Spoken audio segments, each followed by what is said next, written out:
सभी दोस्तों का बहुत बहुत स्वागत है। दोस्तों, आज के वीडियो में हम जानेंगे हार्ट अटैक क्यों आता है। हार्ट अटैक आने के क्या कारण है। जैसे सभी मित्र जानते हैं, हार्ट अटैक एक महामारी का रूप ले चुका है। आज जो हमारी युवा पीढ़ी है हार्ट अटैक के चपेट में आ रही। अब अक्सर आपने सुना होगा कि फला लोगों को हार्ट अटैक आ गया, उस गांव में हार्ट अटैक आ गया, उनको हार्ट अटैक आ गया। ऐसे सुनाई पड़ता है जैसे कोई जुकाम बुखार हो गया। जी हाँ दोस्तों, आज आप लोगों के सामने दो ऐसे तरीके बताएंगे जिन्हें अपना करके आप हार्ट अटैक जैसी महा बड़ी बीमारी से, ऑपरेशन से बच सकते हैं, महंगे इलाज से बच सकते हैं। ये दो तरीका एकदम कारगर तरीका, 100% कारगर तरीका है और ये इसमें एक पैसे नहीं लगने, फ्री का इलाज है। तो दोस्तों, आज आप लोगों के सामने कुछ एक्सपीरियंस शेयर करेंगे और कुछ आयुर्वेद का निचोड़ शेयर करेंगे जो कि बहुत ही सफल है। वो दो तरीके कौन है, कैसे हमें प्रयोग करना है, इसलिए सभी मित्रों से विनम्र निवेदन है, मित्रों वीडियो लास्ट तक सुनिएगा। जो ज्ञान प्राप्त होगा आप खुद उस ज्ञान को अपने जीवन में उतारिए, लोगों को बताइए, जिससे हम पूरे भारतवर्ष को स्वस्थ व निरोग बना सकें। तो दोस्तों, जैसे आप सुनते होंगे कुछ लोगों को हार्ट अटैक आता है, कुछ को नहीं आता है। आप कुछ लोग ऐसे भी देखते होंगे उनको पूरी जिंदगी में एक टैबलेट की जरूरत नहीं पड़ती है। या आप खुद देखिए, आप अपनी दिनचर्या क्या रख रहे हैं। दोस्तों, ये हमारा शरीर है, ये हमारा शरीर है। हमें अपने शरीर के बारे में जानना जरूरी है। हमें अपने शरीर को कैसे स्वस्थ रखना है, ये हमारे अपने हाथ में है।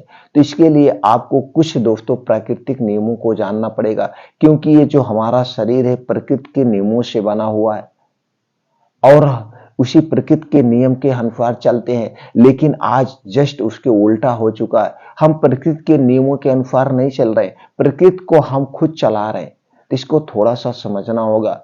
दोस्तों, हमारा शरीर 5 तत्वों से बना है। जब हमारे शरीर में किसी भी पोषक तत्व की, प्रोटीन, विटामिन की कमी होती है तब हमारा शरीर बीमार होता है। दूसरी तरफ दोस्तों, हमारे शरीर में 3 दोष पाए जाते हैं। इसी को समझना सबसे ज्यादा जरूरी है। 3 दोष, वात दोष, पित्त दोष और कफ दोष। जब हमारे शरीर का वात, पित्त, कफ बढ़ जाता है तभी कोई बीमारी होती है। दोस्तों, जब हमारे शरीर में वात दोष बढ़ जाता है तो 50 से 60% बीमारी होती है। कफ दोष बढ़ने से 5 से 10% बीमारी होती है और पित्त दोष बढ़ने से दोस्तों 15 से 20% बीमारी होती है। तो यानी कि पित्त और कफ जब हमारे शरीर में बढ़ता है तभी दोस्तों हमें हार्ट अटैक आता है, अन्यथा हार्ट अटैक नहीं आता है। तो पित्त और कफ को जो बढ़ाने वाली चीजें उसे आपको छोड़ना होगा। दोस्तों, ये जो वात, पित्त, कफ है ये हमारे शरीर की अवस्था के अनुसार पर हमारे शरीर में घटता बढ़ता रहता है और इसका एक स्थान भी फिक्स है। दोस्तों, जो है हृदय से सर तक जो है कफ दोष का स्थान होता है। हृदय से नाभि तक पित्त दोष का स्थान होता है और नाभि से पूरा नीचे पैर तक दोस्तों वात दोष का स्थान होता है। और इसकी एक उम्र भी फिक्स है, उम्र एक अवस्था है। दोस्तों, जब हम बाल्यावस्था में होते हैं इस समय हमारे शरीर में कफ सबसे ज्यादा बनता है। तो हम पेरेंट्स हैं, पेरेंट्स को केयर करना पड़ेगा। अपने बच्चों को कफ बढ़ाने वाली जो चीजें उसे नहीं देना है उनके बारे में बताना है, बेटा ये तुम्हारे स्वास्थ्य के लिए हानिकारक है। क्योंकि उस समय बच्चे नहीं है। लेकिन जस्ट आज उसके उल्टा हो रहा, वही कफ बढ़ाने वाली चीजें हम बच्चों को खुद खिलाते हैं, अपना भी खाते हैं। अभी आप देख लीजिए, आप कहीं पार्टी में जा रहे हैं, शादी में जा रहे हैं, वहां पे आइसक्रीम, ये ठंडी का समय है तो भी आइसक्रीम लगती है। तो हम क्या करते हैं, हम खुद आइसक्रीम खाते हैं, बच्चों को खिलाते हैं। गर्मी का सीजन है, आइसक्रीम खा रहे हैं, कोल्ड ड्रिंक्स पी रहे हैं, यानी ठंडा से ठंडा पानी पी रहे हैं और वो भी रात में। अगर पार्टी 12 बजे रात तक चलती है, पूरी रात चलती है, तो हम पूरी रात अपना खाते हैं, बच्चों को खिलाते हैं। तो दोस्तों, क्या कर रहे हैं, जस्ट प्रकृति के उल्टा जा रहे हैं। तो हमारे शरीर में जब जाएगा कफ को बढ़ाएगा और जब हमारे शरीर में कफ बढ़ता है तो कफ से संबंधित 5 से 10% गंभीर बीमारियां होती हैं। तो दोस्तों, इनसे बचना होगा, इस सारी चीजों से बचना होगा। और दोस्तों, जब हम युवा अवस्था में प्रवेश करते हैं उस समय हमारे शरीर में पित्त सबसे ज्यादा बनता है। युवा अवस्था हमारी कब से कब है दोस्तों? 15 साल से 60 साल के बीच जब हम युवा अवस्था में होते हैं, इस 45 साल के बीच में हमारे शरीर में पित्त बहुत ज्यादा बनता है। और पित्त अपने हिसाब से बनता है, प्रकृति के हिसाब से बनता है, जितना रिक्वायरमेंट होती है उतने बनता है। बस हमें इतना ध्यान देना है, पित्त को जो बढ़ाने वाली चीजें हैं उन्हें नहीं खाना है। और दोस्तों जब हम 60 साल से ऊपर जाते हैं तो हमारे शरीर वृद्धावस्था में जाता है, और वृद्धावस्था में हमारे शरीर में वात सबसे ज्यादा बनते हैं। तो वात को बढ़ाने वाली चीजें हमें नहीं खाना है। अगर इतना चीजें आप खा परहेज कर लेते हैं, इस कारण को हटा देते, तो आप कभी बीमार नहीं पड़ेंगे। तो ये कारण कौन से हैं जो वात पित्त कफ को बढ़ाते हैं दोस्तों? उसे शॉर्टकट में जान लेते हैं। तो दोस्तों चीनी से बनी हुई जितनी चीजें हैं उसे हमें नहीं लेना चाहिए। मैदा से बनी हुई चीजें हमें नहीं खाना चाहिए। रिफाइन किया हुआ तेल व डालडा से बना हुआ कोई सामान हमें नहीं लेना चाहिए। सफेद नमक के स्थान पर सेंधा नमक या काले नमक का प्रयोग करना चाहिए। डिब्बा बंद, पैकेट बंद, जंक फूड, फास्ट फूड, बाहर की रोड के किनारे की जितने भी तली भुनी चीजें हैं उन्हें हमें नहीं लेना चाहिए। कोई भी ठंडा पेय पदार्थ जैसे अल्कोहल, ठंडा पानी, फ्रिज में रखा हुआ खाना या फ्रिज में रखा हुआ कोई भी सामान हमें नहीं लेना चाहिए। ये सारी चीजें वात पित्त कफ को बढ़ाती है। ये चीजें आज से अभी से छोड़ दीजिए। मैं पूरी जिंदगी नहीं कह रहा हूं, सिर्फ प्रैक्टिकल के तौर पर आप 21 दिन छोड़ के देखिए, और आप 21 दिन इन चीजों को छोड़ने से आपको कोई नुकसान नहीं होगा। कोई नुकसान नहीं होगा, ना तो आप इसे खाने बिना कोई मर भी जाएगा, ना तो कोई बीमार हो जाएगा। सिर्फ 21 दिन छोड़ के देखिए, 21 दिन के बाद आपके शरीर में जो बदलाव आएगा, आप सोच कर चौंक जाएंगे। इतना बदलाव आएगा। कोई भी छोटी मोटी बीमारी स्वतः ठीक हो जाएगी, बड़ी बीमारी आपको पूरी जिंदगी भी नहीं होगी। तो दोस्तों 21 दिन इन सारी चीजें आपके स्वास्थ्य के लिए हानिकारक है। इसे भी समझते हैं क्यों हानिकारक है। दोस्तों आपके शरीर का टेम्परेचर 37 डिग्री सेल्सियस हमेशा रहता है, यानी 37 डिग्री सेल्सियस रहता है। ऊपर से जब कोई भी ठंडी चीज आप खाते हैं तो दोस्तों वो जाके आपके शरीर में कहीं ना कोई फंक्शन को डिस्टर्ब कर देता है। फिर आपको शरीर को इस ठंडे पानी को गर्म करने के लिए एक्स्ट्रा एनर्जी खर्च करना पड़ता है, क्योंकि गर्म और ठंडा दो चीजें आपके शरीर में नहीं रहेंगी। इसलिए हमें रूम टेम्परेचर का खाना, रूम टेम्परेचर का पानी पीना चाहिए। इससे हम हमेशा स्वस्थ व निरोग बने रहेंगे। ये प्रक्रिया अपना लीजिए। और दूसरी तरफ हमारी बीमारी का कारण है दोस्तों, वह है हमारी लाइफ स्टाइल। दोस्तों आपको कुछ लाइफ स्टाइल चेंज करना होगा, यानी प्रकृति के नियमों के अनुसार से खाना खाना होगा, सोना होगा, जागना होगा। और खाना खाने के नियम, प्रकृति के नियमों का पालन करना होगा, पानी पीने के नियमों का पालन करना होगा। इससे संबंधित चैनल पर बहुत सारी वीडियो आप देख सकते हैं। तो दोस्तों सीधे से तौर पर अगर आपको सब बीमारियों से बचना है तो आपको रात का खाना सूर्य डूबने के 40 मिनट पहले करना होगा। अगर इसके बाद आप खाना खा रहे हैं तो दोस्तों नाम मात्र खाइए, नाम मात्र, जैसे आपने खाया ही नहीं है। एक रोटी थोड़ी सी सब्जी खा के भूख मिटा लीजिए, और वो भी 7 से 8 बजे के बीच खाने का प्रयास करिए। रात के खाने और सोने में कम से कम 3 से 4 घंटे का डिफरेंट हो। रात का खाना खाने के बाद आप आधे घंटे 40 मिनट वैसे बैठे रहिए। उसके बाद कम से कम 1000 कदम आराम आराम से टहलना चाहिए। दोस्तों इतनी प्रक्रिया जरूर करिए। जब भी खाना खाइए उसे चबा चबा के खाइए। एक निवाले को 32 बार चबाइए, जिससे मुंह में वो पानी बन जाए। दोस्तों जब आप खाने को 32 बार चबाते हैं तो दोस्तों आपके मुंह से लार या सलाइवा निकलती है, वही खाने को पचाती है। रात को खाने, जब भी खाना खाएं हो सके तो पानी ना पिए। खाना खाने के 1 घंटे बाद आप पी सकते हैं, खाना खाने के 1.5 से 2 घंटे के बाद पानी पिएंगे तो अमृत के समान है। ये प्रक्रिया अपना लीजिए और प्रयास करिए रात 10 बजे तक सो जाइए किसी भी कीमत पर, आज की लाइफ स्टाइल के हिसाब से। चलिए मान लीजिए आप 10 बजे तक नहीं सो पाते, फिर भी दोस्तों आप 11 बजे तक सोने का प्रयास करिए। और 11 बजे सो जाएंगे तो आप दोस्तों 5 बजे किसी भी कीमत पर उठ जाइए। 5 बजे के बाद आप कभी मत सोइए। 5 बजे के बाद अगर आप सो रहे हैं, बीमारी को निमंत्रण दे रहे हैं। 5 बजे उठने के बाद अगर आपको गैस, कब्ज, एसिडिटी है, तो 1 से 2 गिलास गुनगुना पानी पीजिए बासी मुंह। फिर उसके बाद डेली दिनचर्या से निवृत्त होकर आपको घर निकल जाना है, बाहर फील्ड में निकल जाइए, आसमान के नीचे निकल जाइए। आपको डेली 5 से 6 किलोमीटर का मॉर्निंग वॉक करना है, वो भी 25 से 30 मिनट में इसे कवर करिए। आपकी उम्र चाहे जो हो, चाहे आप 60 के हैं, 15 के हैं, 20 के हैं, 25 के हैं, 90 के हैं, चाहे जितना हो, 506 किलोमीटर जरूर चलिए। अब उसके ऊपर डिपेंड करता है कि आपकी शरीर की कार्य क्षमता क्या है, किस एज में, उसी हिसाब से तेज धीम आप चलने का प्रयास करिए और इसे 25 से 30 मिनट में कवर करिए। और हो सके तो दोस्तों नंगे पांव मॉर्निंग वॉक करिए, नंगे पांव, जहां मिट्टी हो, हरी घास हो, उसके बहुत सारे बेनिफिट है दोस्तों। जब आप मिट्टी पर नंगे पांव चलते हैं तो छोटे छोटे कंकड़ होते हैं, वो कंकड़ आपके पैर में चुभेगा, एक प्रेशर का काम करेगा। ऊपर से जो आसमान से उसकी बूंदें पड़ी है आपके पैर में लगेगी, इससे आंखों की रोशनी तेज होती है। इसी तरह से बहुत सारे बेनिफिट हैं, नुकसान नहीं है, बेनिफिट से है। अब इसके बाद दोस्तों जब खूब तेज चलते हैं तो आपके शरीर में गर्मी होती है, नॉर्मल से 10 गुना ज्यादा आपका हार्ट तेज चलता है, तो ब्लड सर्कुलेशन आपके शरीर में बहुत तेज होता है दोस्तों, जिसकी वजह से आपके शरीर में गर्मी होती है और पसीने के माध्यम से आपके शरीर में जो विषैले पदार्थ हो बाहर निकल जाते हैं। अब उसके बाद दोस्तों 2 योगा जरूर करना है।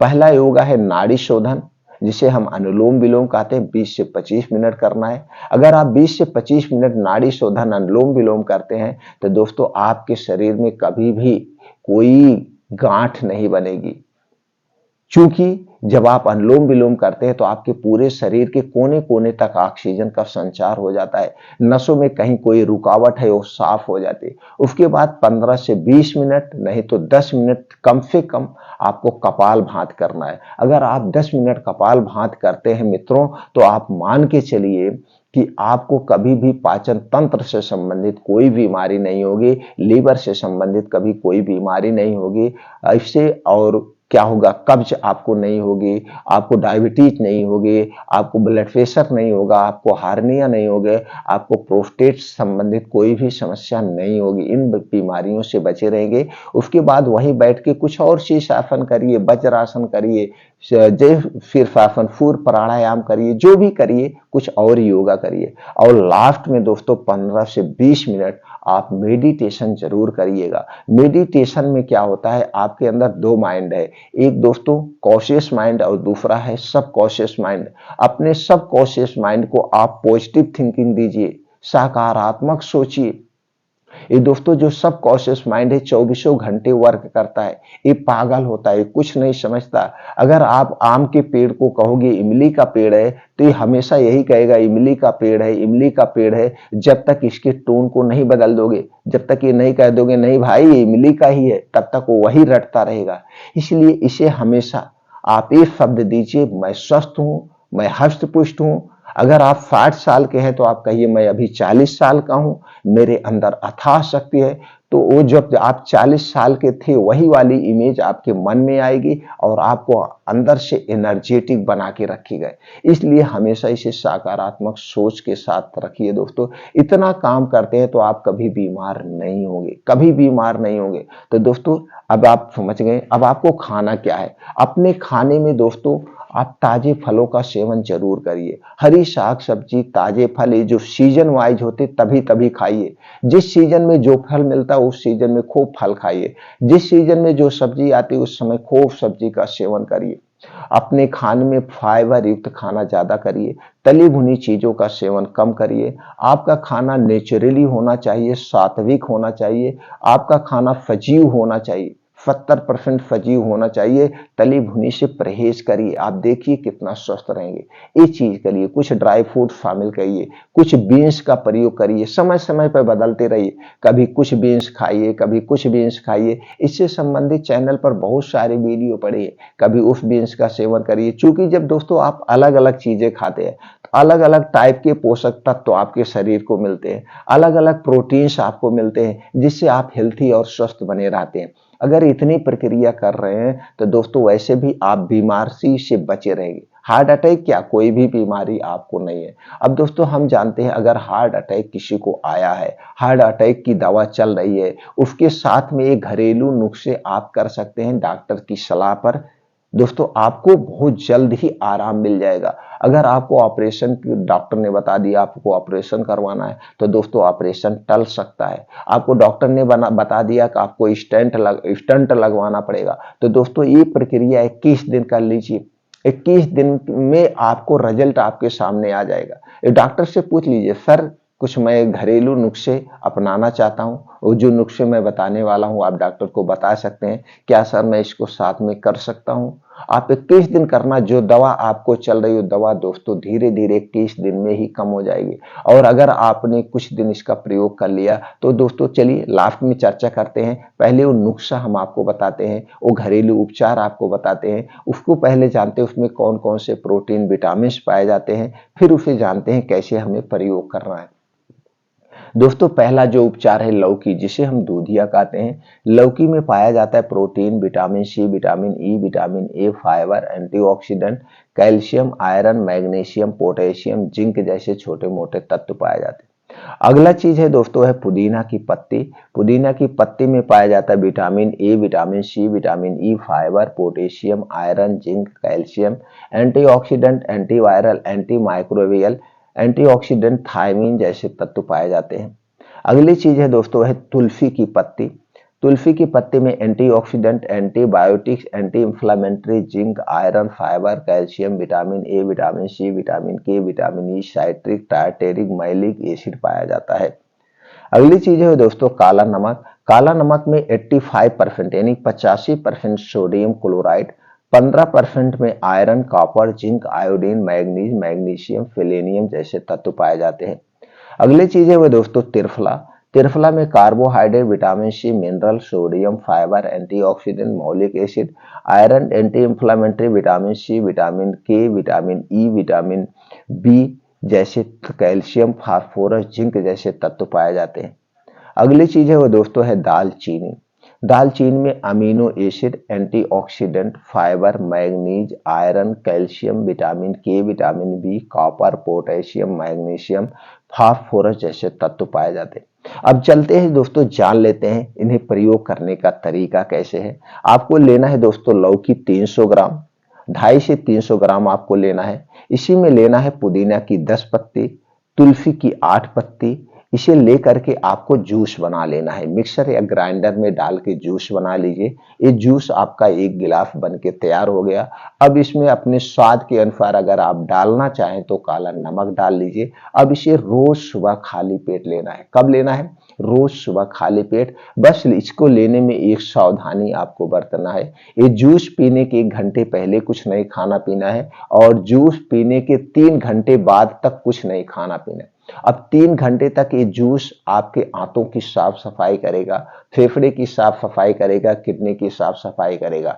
1 घूंट पानी तक नहीं लेना है 3 घंटे तक। हाँ, अगर आपको प्यास लग रही, गर्मी है, कोई काम कर रहे हैं, आपको इसे प्यास लगती नहीं, अगर आपको प्यास लग रही है तो आप गुनगुना पानी ले सकते हैं। गुनगुना पानी, सिर्फ सादा गुनगुना पानी ले सकते हैं, इसके अलावा और कुछ नहीं ले सकते हैं। दूसरा चीज दोस्तों, आपको एक सलाद बताएंगे। जो सलाद अल्काइन है और ये सलाद दोस्तों क्षारीय है। इस सलाद को लेने से आपको हार्ट अटैक में हेल्प करेगा, ऊपर से आपके पेट को भी स्वस्थ रखेगा, यानी बहुत सारी बीमारियों से बचाएगा। इस सलाद में कौन कौन सी चीजें हैं उसे जानने के पहले ये जान लीजिए दोस्तों, हमें सलाद कब खाना चाहिए, कितनी मात्रा में खाना चाहिए, उसके साथ क्या सावधानियां होनी चाहिए। सलाद तो सब खाते हैं, खाने के साथ खाते हैं, लेकिन सलाद को हमें खाने के साथ नहीं खाना है, खाने के स्थान पर खाना चाहिए। बल्कि जिस टाइम आप सलाद खा रहे हैं उस टाइम खाना मत खाइए, सिर्फ और सिर्फ सलाद ही खाइए। तो दोस्तों सलाद हमें कितना खाना चाहिए? जितना आपका वेट है, अपने वेट का 5%। जैसे आपका वेट 50 किलो है तो 250 ग्राम सलाद खाना चाहिए। आपका वेट 60 किलो है तो 300 ग्राम सलाद खाना चाहिए। सलाद खाने के 1 घंटे पहले कुछ नहीं खाना पीना है और सलाद खाने के 3 घंटे बाद तक आपको कुछ नहीं खाना पीना है। ये 3 घंटे तक सलाद आपके साफ सफाई का काम करेगा। सलाद जब भी खाएं दिन में खाएं, रात में हमें सलाद नहीं खाना चाहिए, क्योंकि सलाद प्रोटीन और फाइबर से युक्त होता है। रात में हमारा पाचन तंत्र स्लो हो जाता है, तो हम अगर रात में सलाद खाएंगे वो सही ढंग से पचेगा नहीं, गैस कब्ज एसिडिटी बनाएगा। तो सलाद खाने की सावधानी आप समझ गए, सही तरीका आप समझ गए। चलिए दोस्तों जानते हैं सलाद में कौन कौन सी चीजें कितनी मात्रा में होगी। आपको लेना है दोस्तों गाजर 100 ग्राम, चुकंदर 50 ग्राम, टमाटर 50 ग्राम, प्याज 50 ग्राम, अदरक 3 से 4 इंच का एक टुकड़ा, लहसुन 3 से 4 कली लेना है, काली मिर्च का पाउडर पीसा हुआ 2 चुटकी, जीरा पाउडर भुना हुआ जीरा पाउडर आधा चम्मच, सेंधा नमक अपने स्वाद के अनुसार डाल लीजिए, धनिया की कटी हुई 2 पत्ती लेना है, धनिया की कटी हुई 2 पत्ती लेना है, पुदीना की 8 से 10 पत्ती लेना है, 5 से 6 तुलसी की पत्ती आप इसमें चाहें तो डाल सकते। पुदीना और तुलसी ऑप्शनल है, आप चाहें तो डालिए, ना चाहें तो मत डालिए। ये सारी चीजें काट लीजिए, आप इसे ऐसे खाना है सलाद के तौर पे। अगर आपको दांत नहीं है या किसी कारणवश आप ये सारी चीजें एक साथ खाने में अच्छा नहीं लग रहा है, तो दोस्तों इन सारी चीजों का आप जूस निकाल लीजिए, जूस निकाल के आप सलाद के स्थान पर पी लीजिए, लेकिन सावधानी वही होगी। अब ये प्रक्रिया आपको है। दूसरी प्रक्रिया रात में सोते समय आपको करना है दोस्तों, लेना है गाय का शुद्ध घी। गाय का देसी घी अति उत्तम है। अगर आपको वास्तव में हार्ट अटैक की समस्या है तो आप गाय का दूध मैनेज करिए, वो भी देसी गाय का। कितना लेना है? 1 गिलास। उसी के साथ लेना है दोस्तों, आपको डाल देना है दालचीनी का पाउडर 1 चम्मच का चौथाई भाग। उसी दूध में डाल के बढ़िया से उबाल देना है। जब दूध उबल जाए, ठंडा हो जाए, अब इसी दूध को रात में सोते समय आपको खाना खाने के 1 घंटे के बाद लेना है त्रिफला चूर्ण के साथ। वो दूध है दालचीनी वाला, उसी के साथ आप लेंगे त्रिफला चूर्ण 1.5 चम्मच आप लेंगे, खा लेना है उसी दूध के साथ त्रिफला चूर्ण 1.5 चम्मच। लेकिन खाने में एक सावधानी, इसके खाने के बाद आपको कुछ भी खाना पीना नहीं है, और ये दूध पीने के 1.5 घंटे के बाद ही सोना है, तुरंत नहीं सोना है, जिससे दूध सही ढंग से डाइजेस्ट हो जाए। तो दोस्तों ये लौकी वाला जूस सुबह खाली पेट, त्रिफला और दालचीनी का ये पाउडर दूध के साथ लेना है रात में सोते समय, और ये सलाद खाना है। ये 3 तरीके अपना करके दोस्तों आप अपने हार्ट अटैक जैसे बीमारी से ठीक हो सकते हैं, पूर्ण रूप से ठीक हो सकते हैं। और ये जो घरेलू उपाय, इसमें कोई साइड इफेक्ट नहीं। इसे डॉक्टर की सलाह पर जो आपकी मेडिसिन चल रही है उनसे मिलिए। सर हमारी जो मेडिसिन चल रही है उसके साथ ही घरेलू नुस्खा हम करना चाहते हैं, क्या कर सकते हो? डॉक्टर मना नहीं करेगा, आप करिए दोस्तों। उसके बाद देखेंगे कि जो दवा आपकी चल रही है धीरे धीरे 21 दिन में वो दवा बंद हो जाएगी। ये प्रक्रिया कितने दिन तक करना है? ये प्रक्रिया आपको 3 महीने तक करना। 3 महीने में आपकी दवा बंद हो जाएगी, हार्ट अटैक का ऑपरेशन नहीं करवाना पड़ेगा, ना तो महंगा कोई इलाज आपका, एकदम सस्ता इलाज घर पे रह के कर सकते हैं दोस्तों, घर पे रह के कर सकते हैं। डॉक्टर की सलाह पे ये उपाय करिए, स्वस्थ व निरोग रहिए। बस इतना ध्यान देना, जो कुछ करना दोस्तों सारे परहेज के साथ करना, और वो प्राकृतिक नियमों का जरूर पालन करना। आप हमेशा स्वस्थ व निरोग बने रहेंगे।